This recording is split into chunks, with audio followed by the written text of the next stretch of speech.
Երեխեք, նոր մի հատ պատմություն ինձ պատմեցին, չեմ կարա ձեր հետ չկիսվեմ, որովհետև կարող է էլի մարդիկ կան, որ այս պատմությունները իրանց հետ էլա լինում։ Ուրեմն մեկին բերել են ստեղ, մի տարի առաջ, ամուսնացե բերել են ստեղ։ Այդ երեխան 34 տարեկան է, ամբողջ օրը ամուսինը ծեծում է։ Երեխայա ունեցե տարել են դնթե են արել, ապացուցվել է, որ իր երեխան է։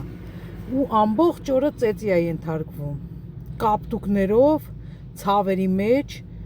ու զանգում է մամային բողոքում է։ Մաման Հայաստանից ասում է ոչինչ դիմացի, այսինքն մաման ասում է, մաման բերել մեծացրել է 34 տարի պայլ է, ասում է ոչինչ դիմացի, քո պապան էլ լավը չի եղի, ես դիմացել եմ։ Դու մայր կոչվելու իրավունք չունես։ Նյուժելի քո երեխեն քո կյանքում ոչ մի գրամ տեղ չունի։ Նյուժելի դու չես կարող ասես բալաջան, ոստիկանություն զանգի, մի թող քեզի ծեծի, մի թող քեզ ստորացնի, դուրս արի այդ երիտասարդի տնից։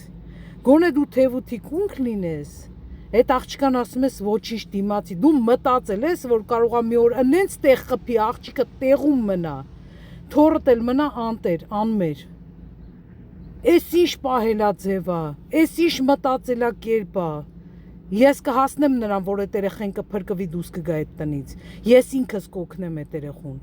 Ես կհանեմ այդ տնից ու ոչ մեկ էլ մատով իրան չի կպնի, բայց դու չփոշմանես։ Այ քո հետ չեմ թույլ տալու, որ խոսա այդ երեխան։